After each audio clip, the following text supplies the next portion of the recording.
بسم الله الرحمن الرحيم الحمد لله الذي خلق السماوات والأرض في 6 أيام ثم استوى على العرش الحمد لله الذي خلق الإنسان وعلمه البيان ثم الصلاة والسلام على خير الأنام خير خلقه محمد رسول الله صلى الله عليه وسلم وآله وصحبه أجمعين وبعد.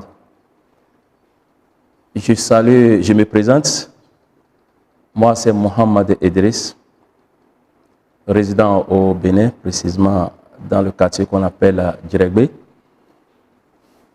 Et je suis là avec toute ma famille. Et puis bon, voilà. Et je salue toute l'assise. Et précisément notre cheikh, le petit-fils du cheikh, qui est aujourd'hui ici avec nous, qui a quitté Touba. Je salue l'autorité, le consul, avec tous mes respects. Et je salue aussi tous ceux-là qui sont organisateurs de la grande mosquée de Touba. Et je les salue. Je salue aussi les membres qui sont ici avec moi. Et je salue tout le monde en réalité, Inch'Allah.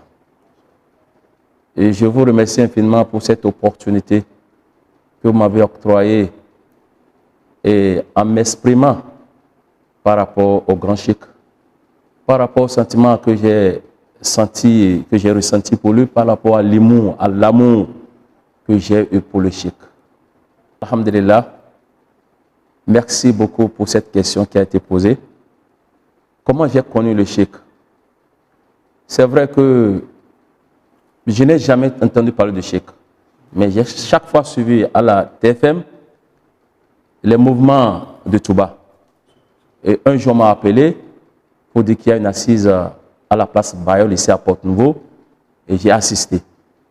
Et j'ai eu l'opportunité de parler, et quand j'ai fini, on m'a présenté les documents par rapport à ce que j'ai lu, et qui m'a beaucoup impressionné. J'ai eu un sentiment au fond de mon cœur. Et j'ai demandé à Dieu que vraiment, si c'est vraiment un élu, je vais lui rendre visite. Voilà comment je me suis déplacé vers le cheikh. Oui, et on m'a donné le programme, et le consul et puis certains membres qui étaient là avec moi. J'ai demandé comment ça se passait. On m'a donné le programme. J'ai dit, Inch'Allah, j'irai avec vous. Et c'est comme ça que j'ai prié Dieu que vraiment j'ai envie d'aller rendre visite au cheikh. Et c'est comme ça, par la grâce de Dieu, j'ai eu de l'argent avec lequel j'ai payé un billet à le retour. Et voilà comment je suis rendu à Touba. Je ne suis pas allé en voiture, hein, je suis allé par avion. Vous voyez le miracle de Dieu? Inch'Allah, voilà comment ça s'est passé. Je me suis retrouvé à Touba. Et je suis parti à l'occasion de Magal de Touba. Mon séjour à Touba était magnifique parce que c'était de jamais vu. J'ai ressenti beaucoup de choses quand j'étais allé à Touba. D'abord, je suis allé avec un membre que le consul m'a confié. On a pris le vol ensemble, on a atterri. Et après ça, on est descendu chez vous. Vous nous avez bien accueillis. Vraiment, c'était mon premier sentiment. Et c'est après ça qu'on nous a amenés au logement. Et puis au logement, vraiment, je voyais la vie en haut. J'étais dans une chambre climatisée. J'étais avec le consul, on dormait ensemble et tout était bon. Et c'est après ça qu'on a eu des visites avec le consul. On est allé à la mosquée. Dans la nuit, j'ai visité la mosquée de Touba et j'ai assisté à la prière que vous faites, l'assise de la prière. Et après ça, on est allé voir son cheikh aussi. Et après ça, on est revenu au logement. Et c'est le deuxième jour, on est reparti vers vous. Et j'ai eu les bénédictions du cheikh de votre père, avec qui vraiment j'ai beaucoup causé. Et après ça, on a assisté au Magal. Et le Magal, grâce au consul, et je faisais parmi ceux qui sont entrés dans la salle de conférence. Et quand j'étais rentré dans la salle de conférence, j'ai vu beaucoup de choses incroyables. Et j'ai même vu des collègues qui ont quitté le Nigeria et on s'est salué et j'ai vu le personnel, j'ai vu l'allocution et puis vraiment tout est bien passé. Quand je me suis retrouvé sur la terre de Touba, et j'ai commencé moi-même par faire les visites. J'ai dit au consul que je vais parcourir tout l'aliment que le cheikh a parcouru. On m'a dit qu'il est resté à Dubel et c'est là où il a fait la fin de ses années. Donc je suis allé à Dubel, je suis allé dans sa mosquée, j'ai prié. Là où il a croisé le prophète, j'ai prié. Et je suis resté dans sa mosquée pendant un beau de temps. Là où il prenait de l'air, il y avait sa photo qui est là. Je suis resté là, j'ai prié. Et c'est là que j'ai ressenti beaucoup de choses. Et quand je voulais quitter, je n'avais même pas envie de quitter. Quand je suis revenu, j'ai dit au consul, je lui ai dit vraiment, et je n'ai plus envie de retourner au Bénin si ce n'est pas que j'avais une famille. Parce que j'ai senti beaucoup de choses par rapport au cheikh. Et c'est comme il était en moi. Et je voyais beaucoup de choses vraiment qui me rendaient, vraiment qui me donnaient confiance. Et ça fait que vraiment, je n'ai pas regretté mon voyage. J'ai prié à la mosquée de cheikh, j'ai demandé beaucoup de choses. Et quand je suis retourné de Touba, tout s'est réalisé. Et voilà, de plus, ça fait que j'ai eu confiance, la foi, l'amour pour le cheikh. Et je sais, comme l'a dit le Coran, les hommes de Dieu ne meurent pas. Quand tu es chaque fois avec lui, il est chaque fois avec toi. Donc voilà ce que j'ai ressenti au cheikh. Et j'ai tout le temps envie d'aller vers lui. Voilà un peu ce que je peux dire par rapport au ressentiment, à l'amour que j'ai pour le cheikh. Merci beaucoup. Et quand j'étais à Touba, j'étais avec le consul.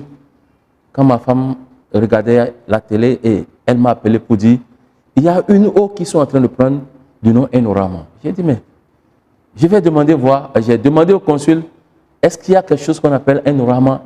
Il a dit oui, mais qui ne sait plus là où ça se trouve. Voilà comment on a fait des recherches jusqu'on est allé vers cette eau appelée Ennorama. Et j'ai pris l'eau, j'ai amené ça au Bénin. Je l'ai utilisé moi-même là-bas. Et j'avais ressenti que ça avait un goût de biri zemzem. Vous voyez un peu?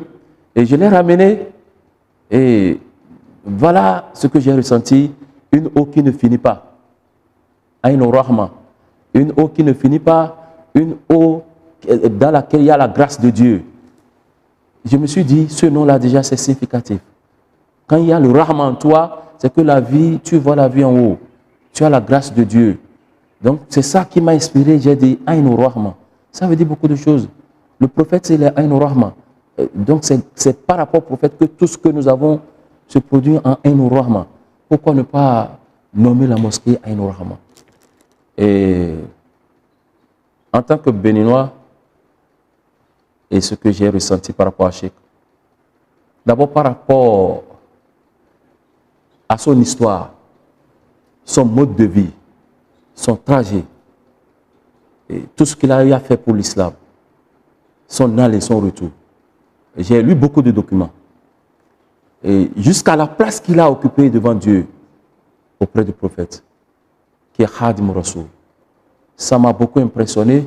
J'ai dit, mais les Djelani, les Cheikh Ahmad Tidjani, c'est les shérifs, c'est les gens à la peau blanche, mais un noir qui a occupé cette place, imaginez ce qu'il a pu faire devant Dieu.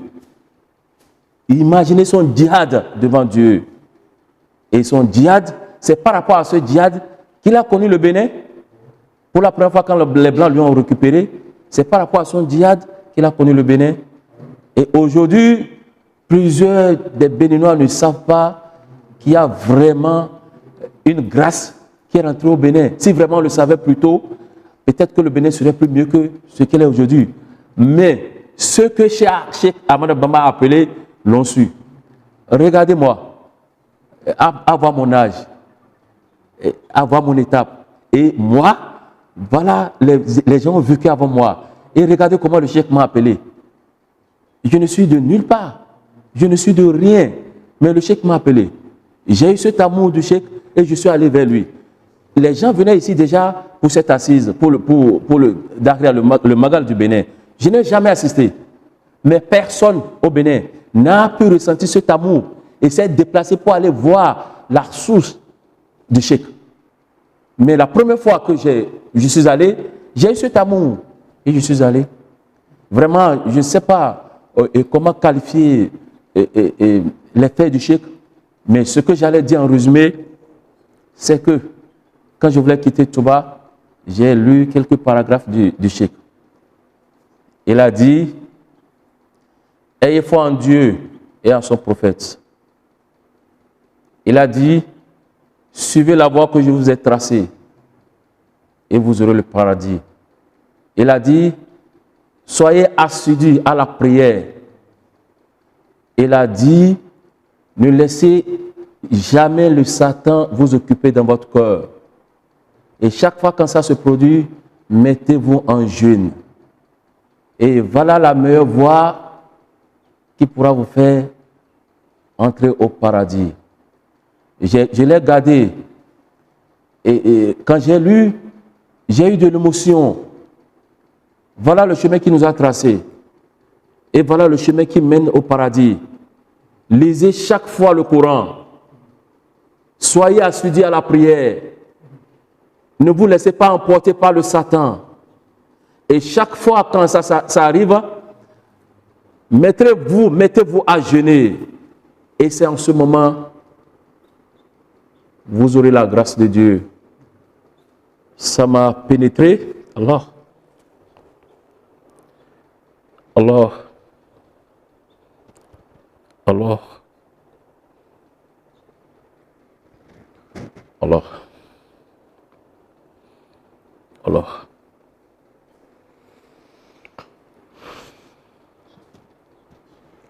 Allah.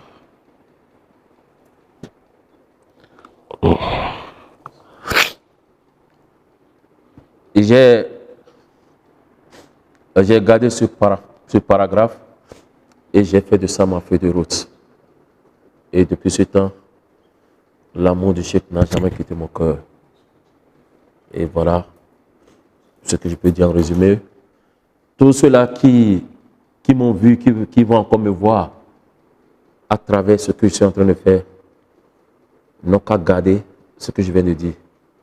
Le cheikh a dit, soyez assidus à la prière. Ne vous laissez pas emporter par le Satan. Et à chaque fois quand le cas se présente, mettez-vous à jeûner. Ne laissez point le Coran. Chaque fois, lisez. Merci infiniment. Inch'Allah. Amen.